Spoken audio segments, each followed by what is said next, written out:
आज ही Doubtnut app download करें। Doubtnut पर होगा अब आपके सभी मैथ्स, केमिस्ट्री, फिजिक्स और बायोलॉजी डाउट्स का सफाया। बस अपने क्वेश्चन की फोटो खींचो, उसे क्रॉप करो और तुरंत वीडियो सोल्यूशन पाओ। Download now. हेलो फ्रेंड्स, इस क्वेश्चन हमसे पूछ रहा है the motion of centre of mass is the result of. Centre of मास का मोशन होता है वो किसका रिजल्टेंट होता है? अल्टरनेटिव अट्रैक्टिव फोर्स का, रिपल्सिव फोर्स का, एक्सटर्नल फोर्स का या फिर इंटरनल फोर्स का। ठीक है गाइस, ये इंटरनल फोर्स है। ठीक है, इंटरनल। स्पेलिंग में थोड़ी सी मिस्टेक है पर सेंस से मतलब हम लोग को स्पेलिंग से क्या लेना देना है। ओके, तो आइए देखते हैं।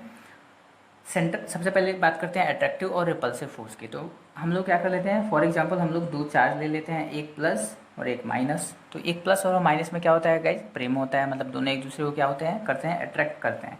यानी ये दोनों एक दूसरे को ऐसे अट्रैक्ट करेंगे, मतलब एक दूसरे की तरफ फोर्स लगाएंगे। ओके, और जो फोर्स ये लगाएंगे, ये इस पर जो फोर्स लगेगा इधर की तरफ, इस पर भी उतना ही फोर्स लगेगा इधर की तरफ। ठीक है, मतलब कि ये जो फोर्स होता है ये क्या होता है, एक्शन रिएक्शन पेयर होता है। ठीक है गाइस, एक्शन रिएक्शन पेयर होता है। और जब ये एक्शन रिएक्शन पेयर है और हम इसको क्या कर रहे हैं, एक सिस्टम कंसिडर कर रहे हैं। ये दो प्लस और माइनस चार्जेस को हम लोग एक सिस्टम कंसिडर कर, क्योंकि सेंटर ऑफ मास के लिए जरूरी है। जैसे मान लीजिए कि मैं बोल दिया कि ये एक प्लस है और इसका सेंटर ऑफ मास बताओ, तो प्लस का एक प्लस चार्ज है, सेंटर ऑफ मास तो इसका यहीं पे होगा ना।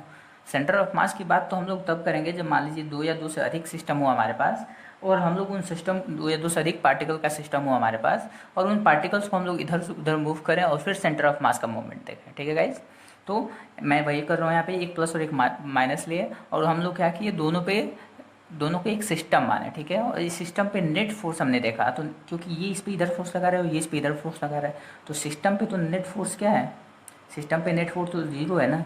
और जब नेट फोर्स जीरो है तो, और क्योंकि हम लोग F net is equal to ही लिखते हैं M into acceleration of C O M, ये बिल्कुल करेक्ट है गाइस। ठीक है, F is equal to M A definitely हम लोग लिख लेते हैं, F is equal to M A, लेकिन उसका ज़्यादा एक्यूरेट फॉर्मेट कौन सा है, F net is equal to M into acceleration of centre of mass, centre of mass. ये इसका क्या है, बिल्कुल एक्यूरेट फॉर्मेट है। तो देखिए ये एफ नेट ही जीरो है तो एक्सेलरेशन ऑफ सेंटर ऑफ मास तो जीरो होगा।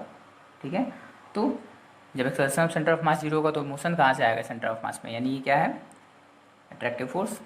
इनकरेक्ट है। ऐसे ही दो प्लस और प्लस या फिर माइनस या माइनस ले लिए तो वो दोनों एक दूसरे पर अपोजिट डायरेक्शन में फोर्स लगाएंगे। ठीक है, वो दोनों एक दूसरे पे अपोजिट डायरेक्शन में फोर्स लगाएंगे, और इस कंडीशन में भी सिस्टम पे एफ नेट क्या है, जीरो है, क्योंकि ये इस पर जितना फोर्स इधर लगा रहा है ये भी उस पर इतना ही फोर्स इधर लगाएगा। ठीक है, क्योंकि एक्शन रिएक्शन पेयर होते हैं अगेन, और F net is equal to zero, तो फिर से अगेन ये C O M is equal to zero.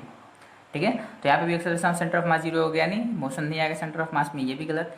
External force, external force की बात करेगा इस, तो एक्सटर्नल फोर्स चार्ज से ही समझते हैं, ब्लॉक से भी समझ लेंगे। मान लीजिए एक प्लस और एक माइनस है, मैं क्या कर रहा हूँ, मैं इस पर एक एक्सटर्नल फोर्स लगा के इसको इधर की तरफ ला रहा हूँ। ठीक है, इस पर एफ एक्सटर्नल फोर्स लगाया मैंने, एफ एक्सटर्नल, और इसको मैं इधर की तरफ लाने की कोशिश किया। प्लस प्लस समझ लेते हैं, ज़्यादा समझ जाए समझने में, ये प्लस प्लस है, मैं इसको राइट हैंड साइड में लाने की कोशिश किया, तो क्योंकि ये दोनों प्लस प्लस है और ये क्या करेगा, इसको इधर की तरफ रिपेल करेगा, जैसे ही पास आएगा वो और ज़्यादा रिपेल करेगा। इसका मतलब इन दोनों का जो सेंटर ऑफ मास होगा कुछ सेंटर में, वो भी मूव करेगा। अभी ये यहाँ पे है और बाद में ये यहाँ पे आ जाए तो सेंटर ऑफ मास यहाँ से चल के यहाँ आ गया ना, तो सेंटर ऑफ मास भी मूव कर रहा है इसका मतलब। ठीक है, यानी एक्सटर्नल फोर्स के रिजल्टेंट में हम लोग को क्या मिलता है, हम लोग को एक्सेलरेशन मिलता है। और अभी हमें यहाँ से देख सकते हैं एफ नेट की जो वैल्यू हम लोग लिखते हैं F into M into A C O M. ठीक है, ये एफ नेट क्या हो जाएगा, एफ नेट, क्योंकि ये एफ एक्सटर्नल है, अगर इधर पे एफ एक्सटर्नल लगाए तो कोई ज़रूरी नहीं है कि इधर से एफ एक्सटर्नल लगे, क्योंकि ये तो एक्शन रिएक्शन पेयर नहीं है ना। तो एफ नेट की वैल्यू यहाँ पे क्या हो जाएगी, F external is equal to M into A C O M. ठीक है, ये हो जाएगी।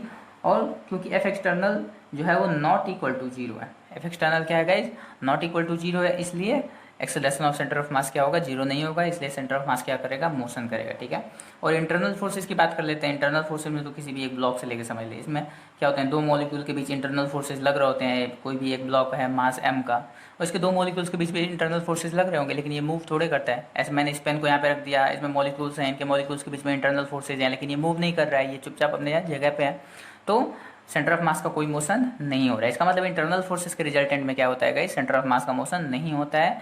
सेंटर ऑफ मास का मोशन कब होता है, जब एक्सटर्नल फोर्सेस अप्लाई होते हैं। ठीक है, और नेट फोर्स क्या हो, जीरो ना हो, यानी थर्ड ऑप्शन हमारा हो जाएगा यहाँ पे करेक्ट। होप आपको समझ में आया होगा। Thank you. क्लास 6 से 12 से लेके नीट, IIT, जेई मेंस और एडवांस के लेवल तक 10 मिलियन से ज्यादा स्टूडेंट्स का भरोसा।